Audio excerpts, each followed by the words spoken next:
इंसाफ दो, इंसाफ दो, इंसाफ दो, इंसाफ दो, इंसाफ दो, इंसाफ दो, इंसाफ दो,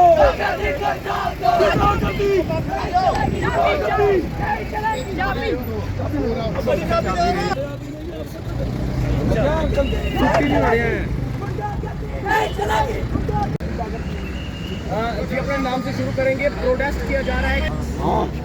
चलिए इंसाफ दो, इंसाफ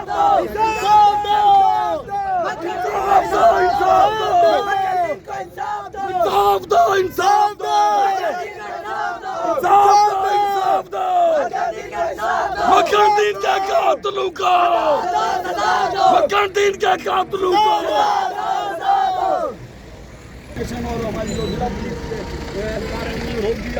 मेरा नाम चौधरी ज़ियाफत अली भामड़ा है। मैं पीपल्स डेमोक्रेटिक पार्टी का डिस्ट्रिक्ट प्रेसिडेंट हूँ उधमपुर से। आज मैंने जो चंद दिन पहले हमारे बिलावर के अंदर मक्खन दीन जी की जो हत्या हुई है, तो हम उसके घर की तरफ आज मैं रवाना हो रहा था वहाँ पे ताज़ियत के लिए। तो जो ही हम वहाँ से घर से निकले तो हमारे साथ पुलिस की कुछ गाड़ियाँ वहाँ से एंटर हुई, हमारे साथ साथ वो जखैनी चौक तक पहुँची। तो आगे जखैनी चौक के अंदर पुलिस तैनात थी। जो उधमपुर के हमारे SHO साहब थे वो थे, उनके हमरा और भी काफ़ी लोग थे, तहसीलदार वगैरह सब वहाँ पे पूरी एडमिनिस्ट्रेशन खड़ी थी। तो उन्होंने वहाँ हमें जाने से रोक दिया और 1-2 घंटे हमें थाने में बिठा के रखा। अभी वहाँ से हमें रिहा किया, छोड़ा और हम यहाँ पे आ रहे हैं। तो हम जा रहे थे वहाँ पे सिर्फ ताज़ियत के लिए, क्योंकि हमारी जमात एक PDP जमात ऐसी है कि हम हर किसी पे जिस पे कोई अत्याचार होता है, जहाँ पे कोई जुल्म होता है, उसकी आवाज़ उठाने के लिए हम पहुँचते हैं। और हमें वहाँ जाने नहीं दिया जाता, क्योंकि हमारी पार्टी प्रेसिडेंट महबूबा मुफ्ती जी जो पिछले 2-4 दिन पहले वो मक्खन दीन के वहाँ जाने के लिए तैयार थी, उन्हें भी होम अरेस्ट किया गया, हाउस अरेस्ट किया गया। उसके बाद इल्तिजा मुफ्ती जी वहाँ से निकली, उन्हें भी आगे इल्तिजा जी को भी वहाँ पे अरेस्ट किया गया।